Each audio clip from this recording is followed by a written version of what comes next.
안녕하세요. 이번 시간은 학습지 9번 위진남북조 시대에 대해서 선생님하고 한번 학습해 보도록 하겠습니다. 그 전에 우리 앞에 배웠던 거 조금 시대 흐름순으로 한번 기억을 한번 해보도록 하겠습니다.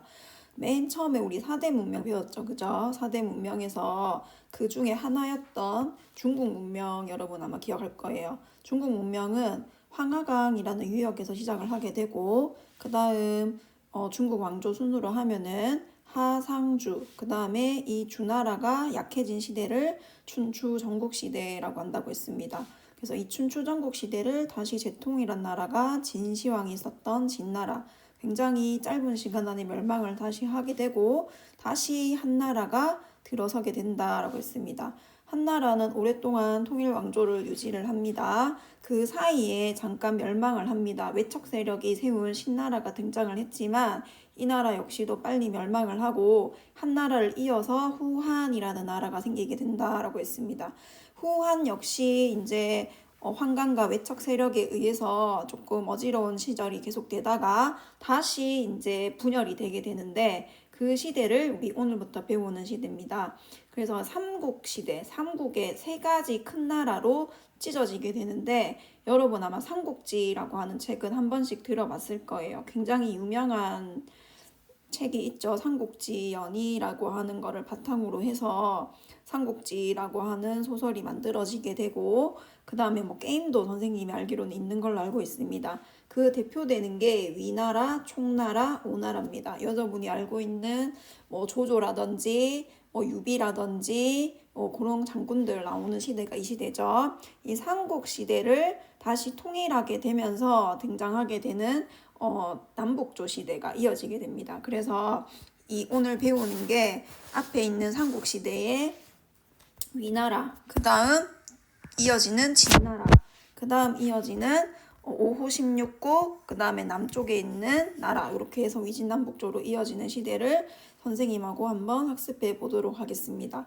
이 위진남북조 시대는 지도로 보면은 우리 앞에 있었던 통일왕조가 분열이 된 걸 알고 있습니다. 북쪽으로는 위나라, 그 다음 총나라, 오나라가 있는데 위나라를 우리가 보통 이제 정통으로 삼아서 위진남북조 이렇게 쓰게 되거든요. 그래서 후한이 멸망한 이후 위나라, 총나라, 오나라 삼국이 대립한 시대를 우리가 삼국시대라고 한다고 했죠. 이 삼국시대 중에서 가장 강력한 세력이 위였기 때문에 위초고 삼국시대를 위로 줄여서 부릅니다. 보통 삼국시대라고 표현을 잘 안 하고 위진남북조 시대에서 위를 담당하고 있다. 여기 보면 이제 위진남북조에서 앞에 위자를 담당한 시대다라고 여러분이 알면 되겠습니다. 그 다음 위를 이은 진나라가 위를 이은 나라가 진나라였어요. 그래서 이 진나라가 위초고 세 나라를 통일을 하게 됩니다. 그러면서 진에 의해서 통일이 된 시대 진나라라고 불렀지만 이 시대 역시도 계속 왕실 안에서 자기들끼리 싸우는 내분이 계속되고 백성들도 굉장히 어렵게 생활을 하게 됩니다. 그러던 와중에 이 북쪽에 이제 우리가 알고 있는 유목민족들이 굉장히 많이 등장하게 되는데 흉노 등 유목민족이 화북, 여기를 우리가 보통 화북지대라고 부르거든요. 여기 북조 선생님 지도에 보면은 여기에 곳곳에 자기들이 나라를 건국하게 됩니다. 그래서 5개의 오랑캐의 나라가 16개의 나라를 세웠다라고 해서 5호 16국 시대라고 부릅니다.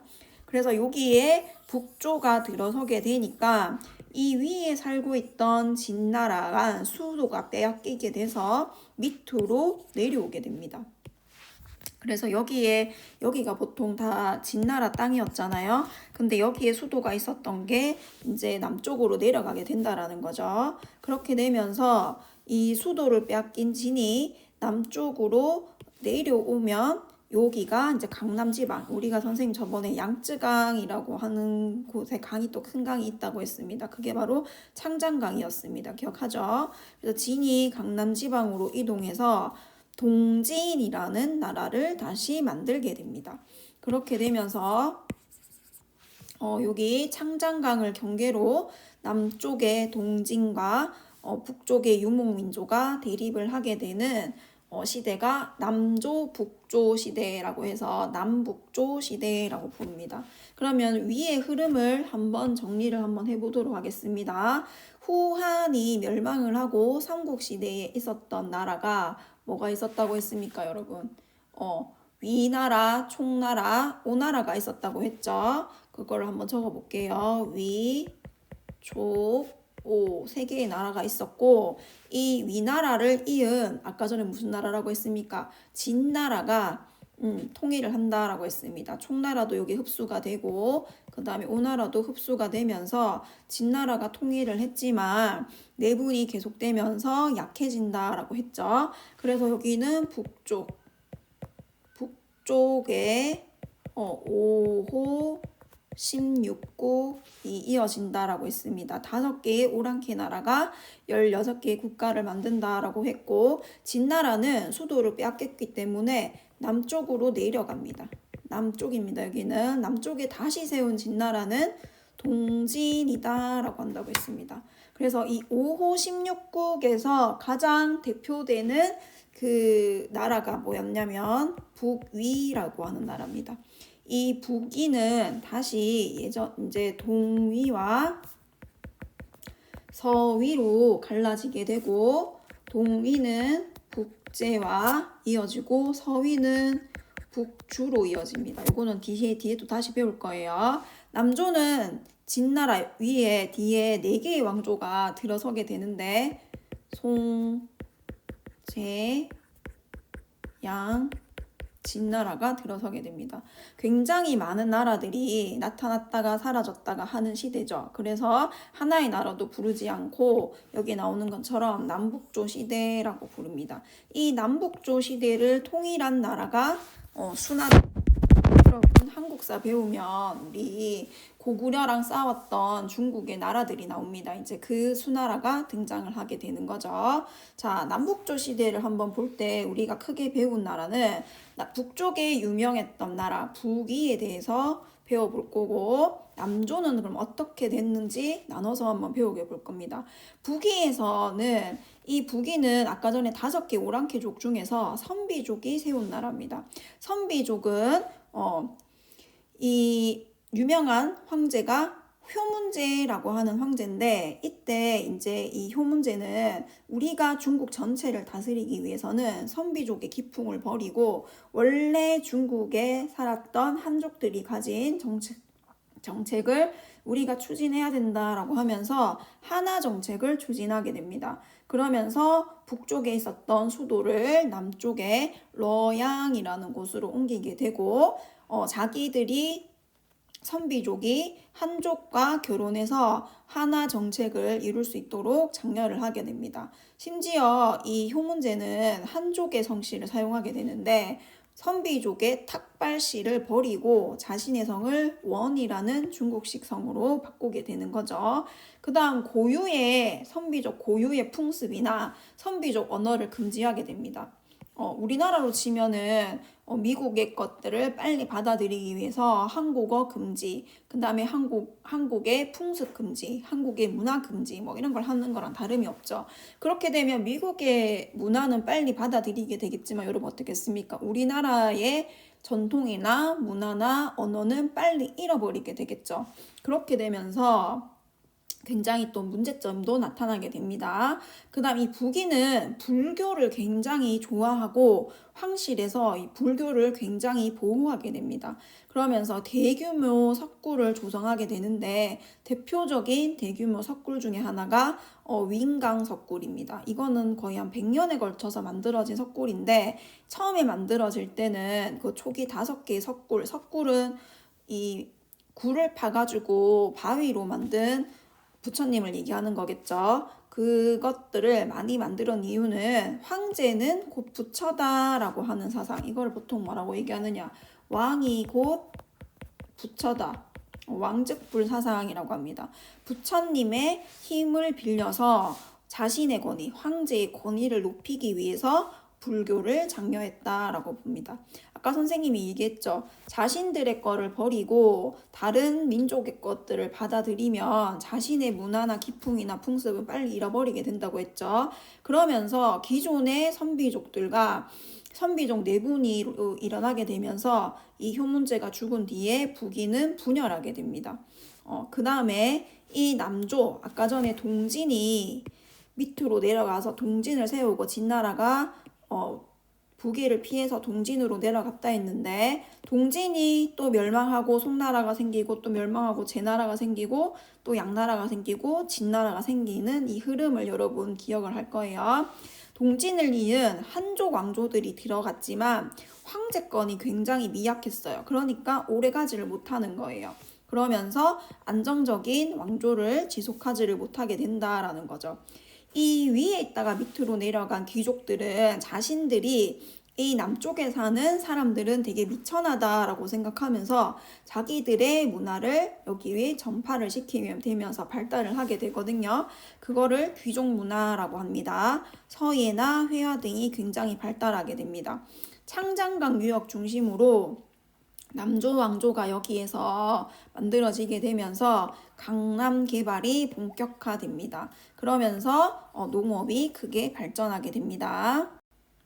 그 다음 위진남북조 시대 통틀어서 우리가 이제 문화를 또 한번 살펴보게 될 건데, 이 중요한 게 하나 나옵니다. 구품중정제라고 하는 관리 추천 제도인데, 인재를 추천받아서 관리로 채용하는 제도입니다. 이거는 뭐냐면 9개의 등급으로 나눠서 채용을 하는 건데, 가문이나 재산에 관계없이 유능한 인재를 등용하자는 취지에서 시작이 됐지만, 이것이 뒤에 가면 변질이 되면서 지방에 살고 있는 호족들이 높은 관직을 세습하고 독점하는 수단이 됩니다. 그래서 이 귀족들이 계속 관직을 독점하고 세습해서 자신들의 부와 명예를 유지하는 사회를 문벌 귀족 사회라고 하는 거죠.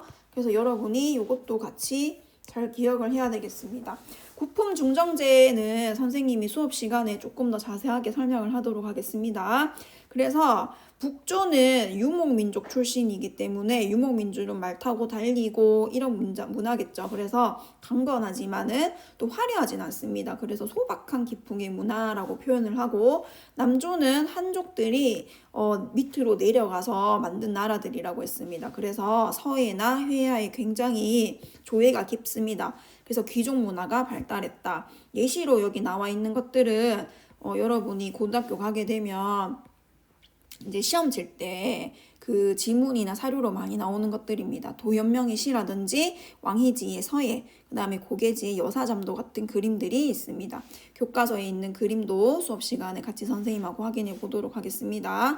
그 다음 또 하나의 사상은 뭐냐면 청담사상이라고 해서 도교의 영향을 받은 사상인데, 이 남조로 내려갔던 한족들은 이제 너무 혼란하고 복잡하고 세상에 관여를 안 하고 싶은 거예요. 그래서 그 어지러운 세속을 떠나서, 현실을 떠나서 산속으로 들어가서 정신세계, 자유로운 정신세계를 추구하는 사상이 청담사상입니다. 남조에서도 불교가 발달했지만 이 불교 발달은 보통 북조에서 많이 얘기를 합니다. 황실과 귀족의 지원을 받아서 대규모 석굴 사원을 축조했다.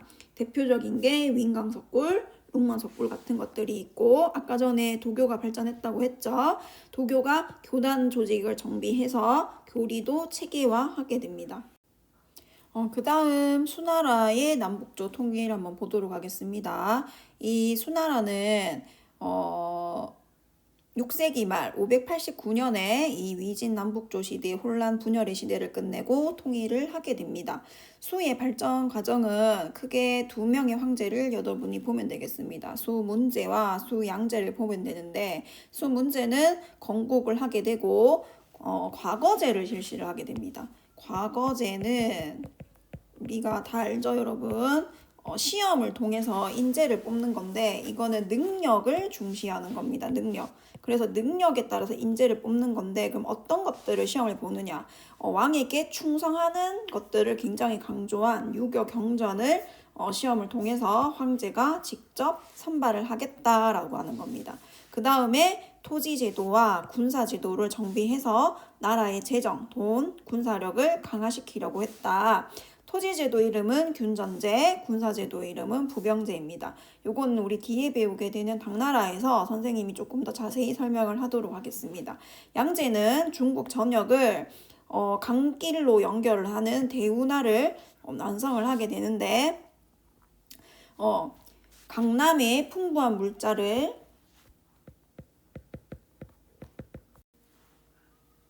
수도가 있는 화북 지역으로 수도가 이때 어디냐면은 여기 장안이 수도거든요. 그래서 여기 지역으로 원활하게 운반하기 위해서 대운하를 건설하게 됩니다.